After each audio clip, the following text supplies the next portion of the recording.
Bonjour à tous et bienvenue dans votre émission Présence protestante. Aujourd'hui, nous allons à la rencontre d'Isabelle de Tavernier, pasteur, présidente du conseil synodal de l'Épub en mai dernier. Une première pour l'Église protestante unie de Belgique qui verra une femme présider à sa destinée.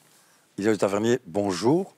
Qui êtes-vous vraiment? Un mot sur votre vie, votre parcours, mais aussi votre famille ecclésiale. Mais voilà, donc je suis issue d'une famille pastorale. Mon père et mon grand-père étaient pasteurs, et aussi bien du côté maternel que paternel, c'est une famille très impliquée et immergée dans l'Église, et donc je suis un petit peu comme une obélix de l'Église. Et puis bon, j'ai fait mon parcours académique à la faculté de théologie de Bruxelles. J'ai passé 1 an en Écosse pour m'ouvrir à d'autres horizons et continuer à traverser les frontières. J'ai aussi un peu vécu des camps de jeunes en Afrique, et donc voilà, pour moi la réalité de l'Église universelle est importante.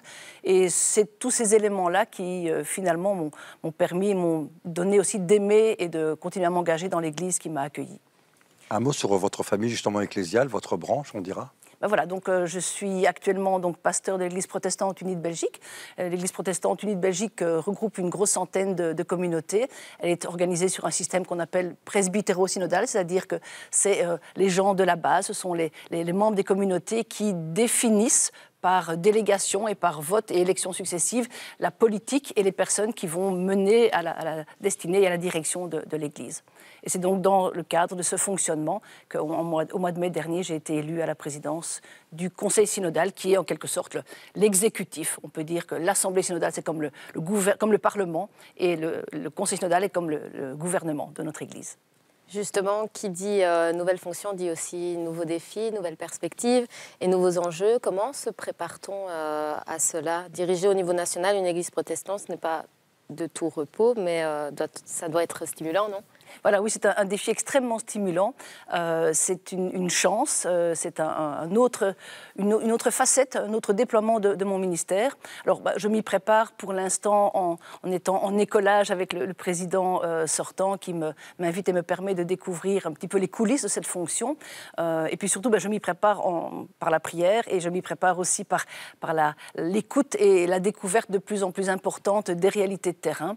Et donc, dans le déploiement de mon ministère, la proximité avec les réalités de terrain, avec les communautés locales, avec les communautés, les assemblées régionales, va vraiment faire partie de mes priorités pour pouvoir sentir de quoi l'Église a besoin, quelles sont ses joies, quelles sont ses appréhensions aussi, et puis de pouvoir découvrir régionalement quelles sont les priorités à mettre en œuvre. Vous évoquez justement la présidence actuelle, Steven Feut.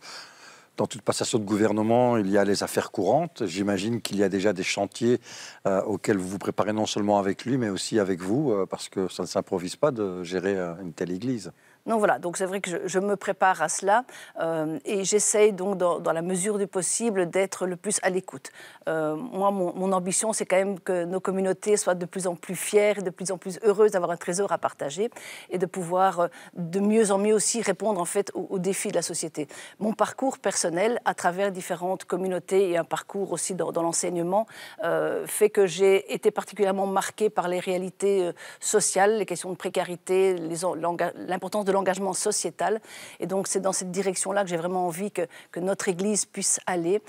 Évidemment, préserver les dimensions locales, mais ne pas oublier que seuls nous ne sommes rien, que nous avons impérativement besoin des autres, et que donc justement les liens avec les autres dénominations chrétiennes en Belgique, et surtout les liens avec nos églises sœurs en France, en Suisse, aux Pays-Bas, en Allemagne, et aussi à travers les frontières des continents, et nos liens avec les églises d'Afrique sont terriblement importants, et c'est dans cette direction-là que j'ai envie d'aller. D'accord. Et avant d'aller plus loin, pourriez-vous nous dire un mot sur votre homologue dans l'église anglicane, Sarah Mullally? Ben voilà, oui, donc j'ai été toute heureuse d'apprendre sa nomination la semaine dernière. Et voilà, pour moi, c'est une grande joie de voir qu'une dame puisse occuper cette fonction. c'est en même temps aussi surprenant de devoir se réjouir qu'une femme accède à ces postes à responsabilité, ce qui devrait normalement être aussi dans l'ordre du naturel, puisque c'est comme ça que ça se passe dans la société. Pourquoi l'Église devrait-elle avoir un fonctionnement différent? Le matériau de base est composé d'hommes et de femmes, et donc pourquoi faudrait-il tout d'un coup mettre en exergue qu'une femme accède à cette fonction-là? Je m'en réjouis, parce que voilà, c'est l'occasion aussi de peut-être mettre l'accent médiatiquement sur une réalité ecclésiale et sur les défis qui seront les siens. Mais voilà, donc je me réjouis beaucoup pour l'Église, mais c'est quand même un petit peu dommage de devoir se réjouir qu'une femme accède à ce poste-là. Ça devrait être dans l'ordre des choses. Et justement, vous êtes la première femme en Belgique à occuper cette fonction. Est-ce que ce symbole change, selon vous, la manière dont les pubs se positionnent sur les enjeux d'égalité et d'inclusion dans la vie ecclésiale et au-delà?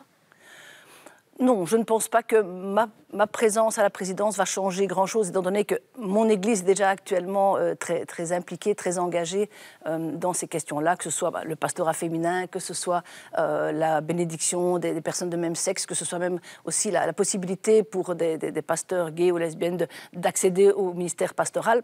Voilà, ça existe déjà, et donc moi je ne vais rien révolutionner. Je vais évidemment, de par ma sensibilité, de par ma particularité théologique et spirituelle, je vais certainement influer et donner une forme de conduite, mais je pense que mon ouverture et mon accueil de ces réalités-là, de l'inclusion, va continuer. Tout ça va continuer.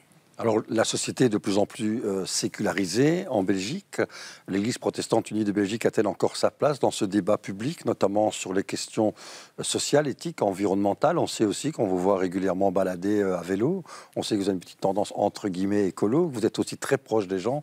Quels seront les défis avec tout cela? J'imagine que c'est aussi costaud. Mais voilà, c'est aussi poursuivre les chantiers qui ont déjà été entamés par mon prédécesseur, et je n'ai absolument aucune prétention de révolutionner ce que Stephen Feucht a fait précédemment. Je m'inscris dans ses pas, mais c'est vrai que les questions sociales, les questions environnementales font aussi partie de mon ADN. Je suis premièrement pasteur de paroisse, et c'était ça ma vocation première, c'était de servir en paroisse, d'être proche du terreau humain, et donc par rapport à ce qui se vit dans la société, notre Église a une responsabilité d'interpellation de la société, d'essayer aussi d'éviter toute cette polarisation qui met à mal la société. Nous avons une mission de réconciliation, nous avons une mission d'apaisement aussi, qui est très importante. Il y a une photo qu'on va vous soumettre, mais que vous connaissez. C'est une peinture. Est-ce qu'on peut en savoir plus? En quoi elle vous parle? Ah voilà, ça, ce tableau, c'est un tableau que j'ai reçu d'une dame de ma paroisse quand j'ai été consacré pasteur.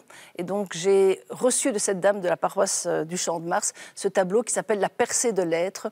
Et ce tableau, moi, me parle énormément parce que c'est vraiment tout un appel à la vie. Je vois dans ce tableau-là tout un appel à sortir du marasme et à s'élever vers la lumière, à s'élever vers ce qui est la vie. Et donc, c'est un tableau que j'apprécie beaucoup et qui, je pense, trônera dans mon nouveau bureau à partir du mois de janvier prochain. Merci pour ces précieux moments de découverte et d'échange. On vous souhaite en tout cas un plein succès pour votre nouveau mandat à la tête de l'Église protestante unie de Belgique. Si vous désirez plus d'informations, rendez-vous sur le site fr.protestant.link/. Présence protestante, c'est terminé pour aujourd'hui. Vous pouvez revoir cette émission sur Ovio ou sur mediaprotestant.be. À bientôt pour une autre édition de votre émission Présence protestante.